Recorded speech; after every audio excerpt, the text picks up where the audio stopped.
Brad Williams, Excel Prime. Mark true if all rows are blank. Critical point here is understanding how do we do this. Here's the key thing.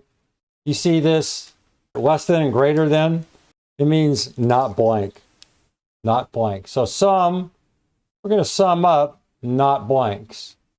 Got that? So here, if we look at this thing, B5, F9, using some product, we're using some product again. F9, what's not blank? That's not blank. And then blank, blank. What are we trying to find? We're going to sum up the not blanks. What we're shooting for are all zeros. If this is blank, that's true. If we have anything greater than 0, it'll end up being false. Why? We have this D5, we're summing up not blanks, and our goal here is to have this equal 0.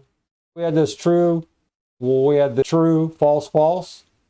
Here we're going to get F9, we're going to get false, false, false. How does that translate?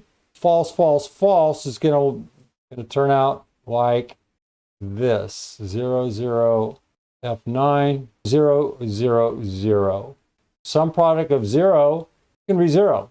And that's how the not blank will trigger this to a true statement. Over here, when all cells within a list are blank or empty, you can return true using a formula based on some product and an appropriate not blank cell test. As I just walked you through, here is pretty much the engine of this thing.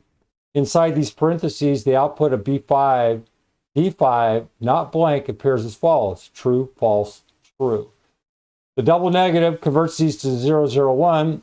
These ones correspond to non-blank or non-empty cells. Some product then multiplies these values with only one list and returns the result. When the result is greater than 0, we know that not all cells in the list are empty. We add equals 0 to the end of the formula to force it to return true if all cells are empty and false otherwise. Brad Williams, Excel Prime.